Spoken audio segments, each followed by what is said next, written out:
Hola, muy buenas, ¿qué tal? Soy José y hoy vamos a ver qué es la polaridad en la soldadura. También vamos a ver dónde conectamos el portaelectrodos, dónde conectamos la masa, qué es mejor un sistema o el otro, polaridad directa o polaridad inversa. Vamos a verlo todo en detalle y aclaramos todas las dudas que tengáis, ¿vale? Vamos allá. Bueno, antes de que empecemos el vídeo hay que tener en cuenta una premisa básica de la electricidad, ¿vale? Que es que la electricidad siempre fluye del lado negativo al lado positivo, ¿vale? Siempre fluye en ese sentido, ¿vale? A partir de aquí ya podemos empezar a desarrollar teoría, ¿vale? Teorías y conceptos. Va. En la soldadura hay dos tipos de máquinas, ¿vale? Máquinas de corriente alterna y máquinas de corriente continua, ¿de acuerdo? Las máquinas de corriente alterna normalmente no distinguen entre polaridad, porque la polaridad va intercambiándose, es decir, el flujo de energía pasa de positivo a negativo y de negativo a positivo la mitad del tiempo cada sitio, es decir, 50% en un lado y 50% en otro, ¿vale? En las máquinas de corriente continua, las típicas inverter y todo esto, ahí es donde nosotros podemos distinguir entre un tipo de polaridad u otra. ¿Por qué? Porque nosotros la podemos conectar para que la corriente fluya en un sentido o fluya en el otro sentido, ¿vale?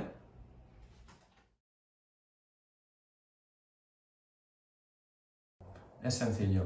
La polaridad directa es cuando conectamos el portaelectrodo al negativo y la masa o la pinza al positivo, ¿vale? Bueno, el cómo funciona es por el principio que hemos dicho antes, ¿vale? El flujo de electrones siempre va del negativo al positivo, ¿vale? En este caso, como la pinza está el portaelectrodos está negativo, lo que hacemos es que la electricidad fluye del electrodo hacia la pieza, ¿vale? Las ventajas que tienen la soldadura con polaridad directa básicamente es que al concentrarse más calor en la pieza que en el electrodo, lo que se consigue es una fusión mejor y que la soldadura tenga más penetración y conseguimos también unos cordoncitos que son mucho más estrechos, ¿vale? Tiene un problema si se suelda, por ejemplo, bajo techo, que es que al calentar mucho el material, por efecto de la gravedad, lo que puedo hacer es que se desprenda material hacia uno, ¿vale? Entonces sí que es cierto que a veces se puede soldar en invertida en bajo techo.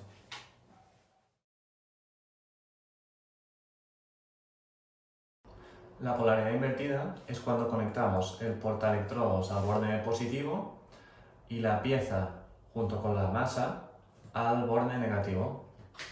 ¿Cómo funciona la polaridad inversa? Recordad que los principios de la electricidad dicen que la electricidad siempre fluye del sentido negativo al positivo, ¿vale?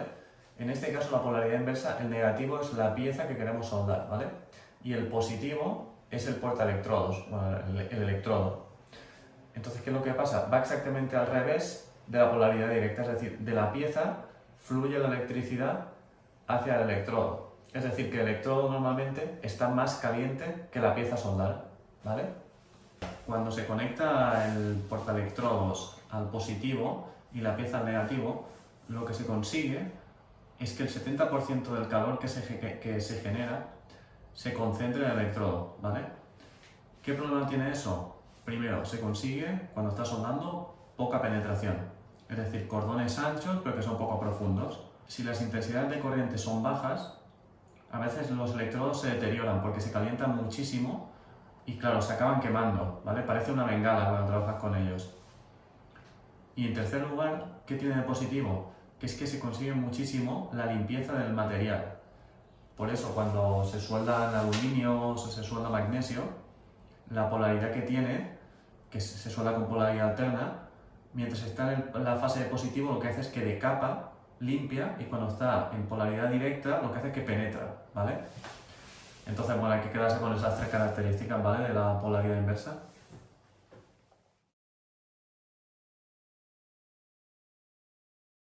Bueno, ahora que ya tenemos todos los datos y ya sabemos cómo funciona una polaridad y cómo funciona otra, ha llegado el momento de decidir cuál utilizar, ¿vale? Y la respuesta no es sencilla, la respuesta es depende, ¿vale? Normalmente, en soldaduras donde se requiere una penetración buena, se suele utilizar polaridad directa, ¿vale? Y en soldaduras que no se necesita una penetración realmente que sea tan profunda, se puede utilizar polaridad inversa. Aunque realmente la inversa se utiliza básicamente con electrodos básicos o con piezas que son muy finas y entonces les interesa más calentar el electrodo, por ejemplo, que la pieza, para que no se agujeree, ¿vale? Resumen, por norma general se utiliza directa, pero hay situaciones especiales, como ya os digo, piezas muy finas o con electrodos básicos, que se suele utilizar la polaridad inversa, ¿vale? Bueno, espero que el vídeo os haya gustado, os haya servido para que podáis un poco diferenciar lo que son las dos polaridades, que lo tengáis un poco más claro a la hora de trabajar. Y nada, dadle un like si os ha molado el vídeo, ¿vale? Gracias.